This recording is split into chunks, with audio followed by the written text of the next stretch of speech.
Olá! Na aula de hoje nós vamos continuar falando sobre as principais alterações associadas ao processo de envelhecimento.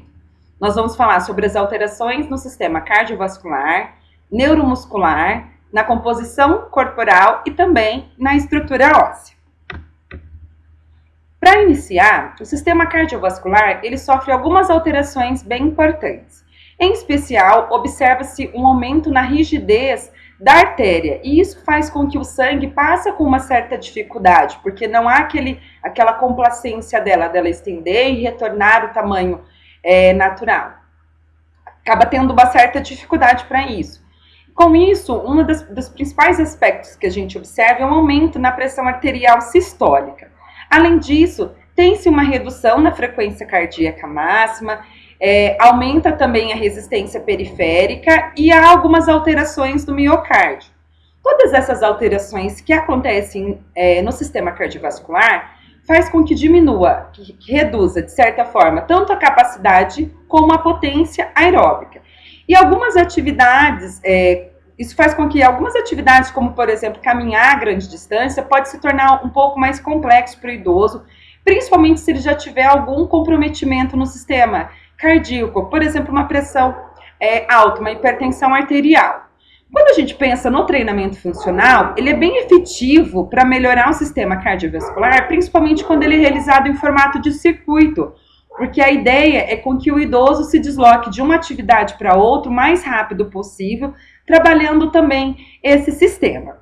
Em relação às alterações no sistema neuromuscular, nós observamos principalmente uma redução nos impulsos neurais, na coordenação neuromuscular, no recrutamento das unidades motora e nos motoneurônios.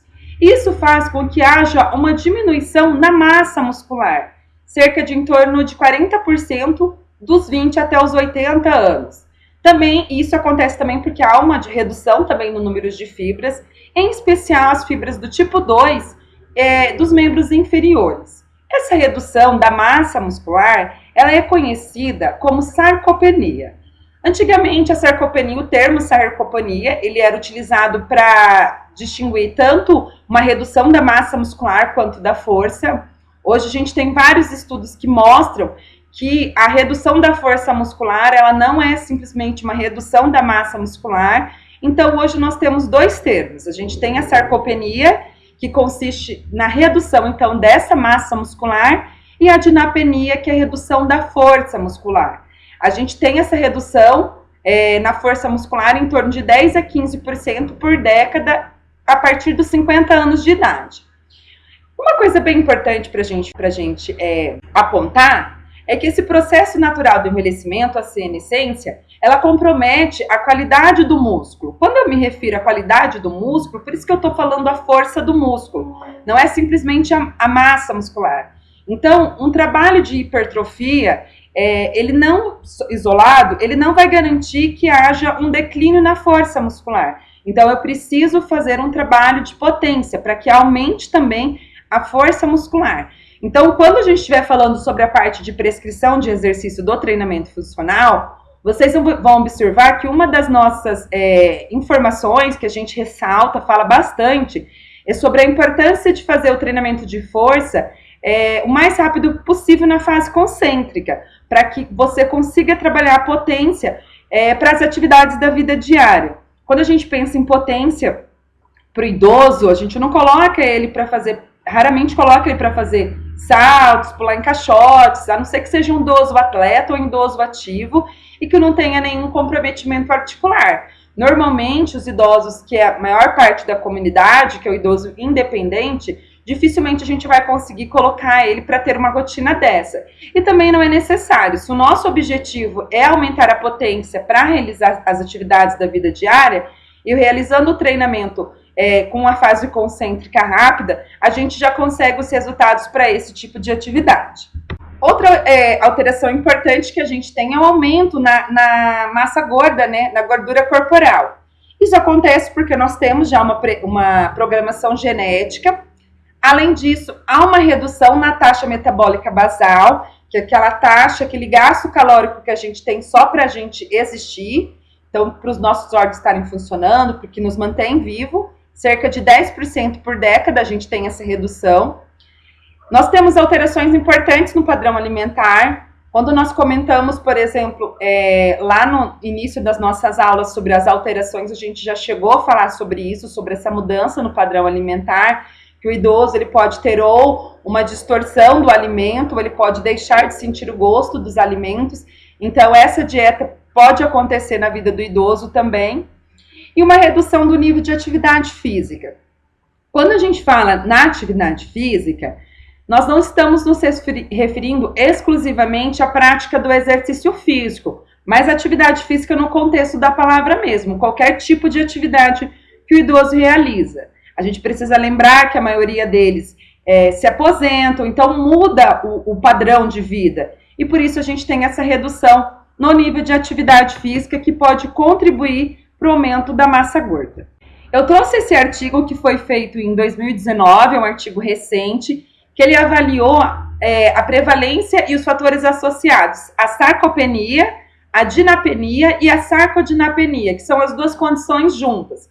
Ou seja, o idoso tem a redução da massa e da força muscular. Em 1.168 idosos do estado de São Paulo, do município de São Paulo. E o que esses autores observaram? Eles observaram uma prevalência de sarcopenia de 4,8%, de dinapenia de 30,9% e de sarcodinapenia de 9%. Então, a gente pode observar que o idoso ele tem uma maior prevalência, uma redução da força mais significativa em relação à massa muscular. Então, se a gente olhasse de forma isolada só a sarcopenia, a gente ia, de certa forma, negligenciar um aspecto bem importante para as atividades da vida diária, que é a força muscular. Então, o idoso ele acaba tendo uma redução antes até, a força a gente acaba tendo essa redução antes do que da massa muscular. E isso pode sim comprometer as atividades da vida diária. Dentre os fatores que estavam associados à redução dessas três variáveis, os autores encontraram a idade. Então, idosos mais velhos tinham maiores chances de ter uma redução nesses três fatores. Baixo nível de escolaridade também foi associada e desnutrição. Então, a gente pode concluir que é multifatorial, são fatores complexos. Por isso que a gente fala que a dinapenia, a redução da força, não é exclusivamente por conta da massa muscular. Tem um fator que contribui, mas a gente tem outras variáveis que vão estar interferindo. E essa redução da força, a gente tem que ficar bem atento, porque isso pode contribuir para que o idoso tenha dificuldade de fazer as atividades da vida diária, e é pensando nisso que a gente precisa prescrever o nosso treinamento funcional. Outra alteração importante que a gente já comentou também, quando a gente falou sobre a pele, é a redução na água corporal. Então, um adulto tem em média 70% de água corporal e o idoso a gente observa uma prevalência entre 50% a 60%. A gente observa uma desidratação crônica na população idosa. Além disso, o idoso ele é mais vulnerável ao estresse por calor e grande parte dos idosos fazem o uso de medicamentos diuréticos para controle da pressão arterial. Então, isso faz com que ele perca uma maior quantidade de água através da urina. E tão importante quanto a gente orientar para que o idoso beba água regularmente, traga sua garrafinha de água durante a prática de exercício físico, é importante a gente orientar para que ele consuma alimentos que contribuam para que essa água ela entre dentro das células. Não adianta a gente simplesmente consumir, não que não adianta, mas é importante que, além da gente consumir, que essa água ela passa para dentro da célula, que a gente consiga aumentar o conteúdo de água intracelular.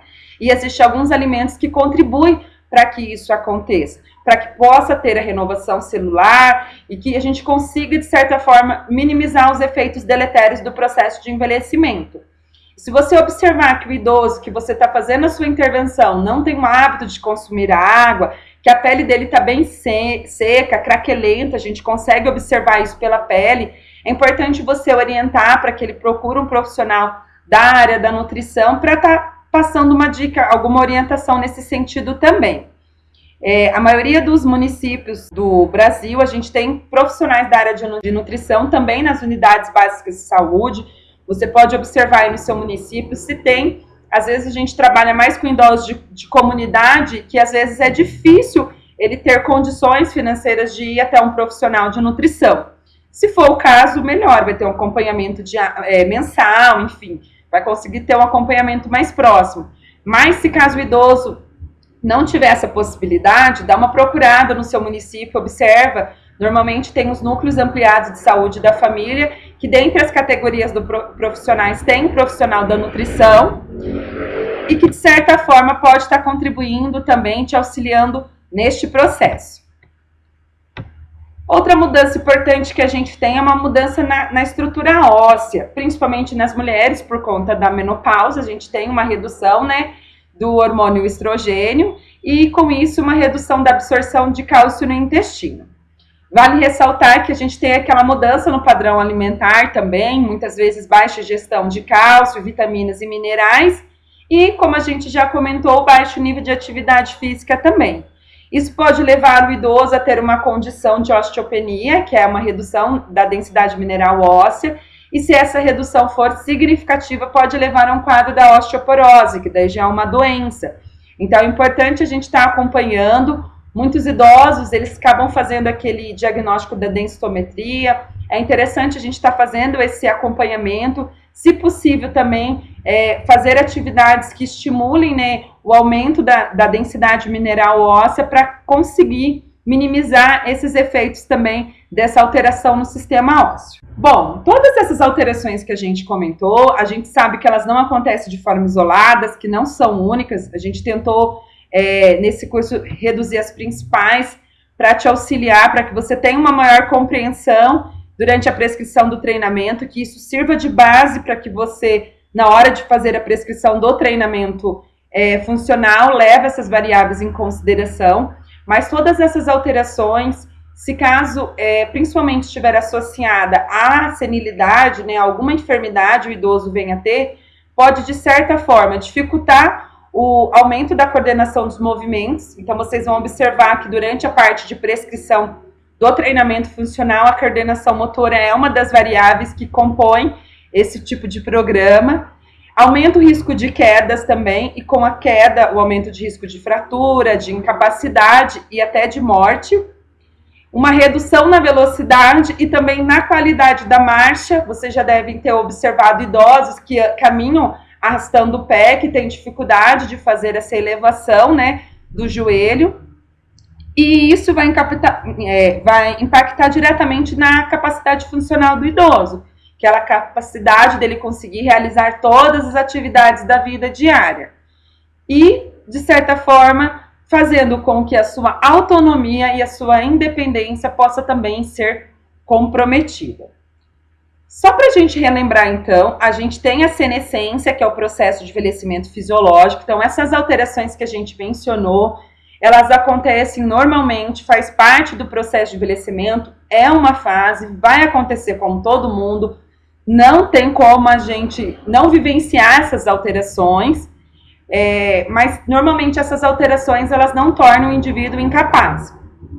O grande problema é quando essas alterações estão associadas ao envelhecimento patológico, quando o idoso tem alguma doença.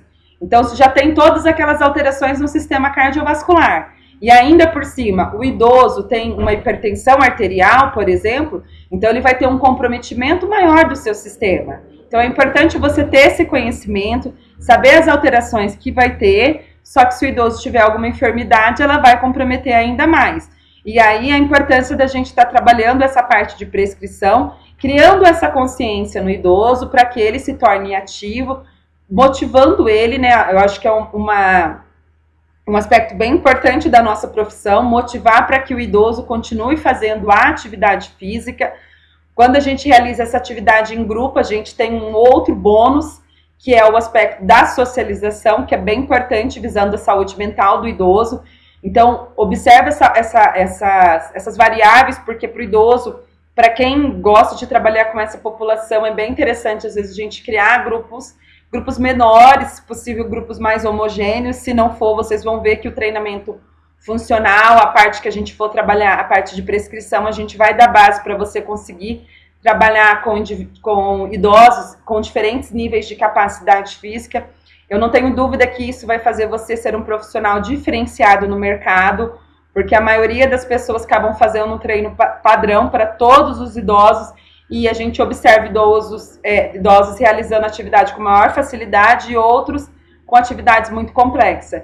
Então, o nosso objetivo aqui em relação ao nosso curso é promover, capacitar você para que você consiga prescrever um treino, não o mesmo treino, mas um treino que você consiga atender as diferentes capacidades funcional, desde pegar um padrão de movimento, tornar ele mais simples e até mais complexo. Espero que você tenha gostado dessa aula. Se você tem alguma dúvida, não esqueça de deixar nos comentários e até a próxima aula.